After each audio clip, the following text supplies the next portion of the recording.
Paris-Nice, les coureurs avaient 160 km à parcourir sur les routes du Var, avec 2 cols à franchir. On a vu un peu tout le monde aujourd'hui. D'abord Greg LeMond, échappé solitaire. LeMond ne court pas pour gagner, il s'est vite arrêté. Plus sèche ici, quelques minutes plus tard, l'attaque de Pedro Delgado, mais là aussi c'était pour un simple test. À 30 km de l'arrivée, première attaque vraiment sérieuse avec Ronan Pinsec, mais là aussi le Français va être rejoint à 15 km du Mont-Faron. Toute l'équipe de Stéphane Roche est revenue en tête pour protéger son leader. Cette protection va sauter au pied du Faron avec Ndurain et Fignon qui faussent compagnie au peloton. Fignon s'accroche pendant 2 km, mais il ne va pas pouvoir suivre le rythme imposé par l'Espagnol. L'accélération d'Ndurain est brutale. À l'arrière, Stéphane Roche est déjà à 30 secondes.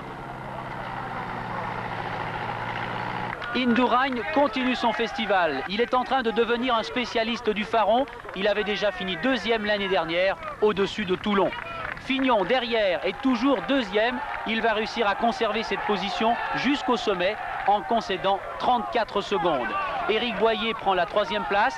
Roche perd plus d'1 minute et il laisse du même coup la place de leader à Ndurain. Je suis déjà très content d'avoir vécu 2 jours de nuit avec un maillot leader. Mais si on n'a pas de la bataille aujourd'hui, la guerre n'est pas finie. Au classement général, Ndurain, Roche et Fignon se tiennent désormais en moins de 20 secondes. Les 2 derniers jours de Paris-Nice devraient être passionnants.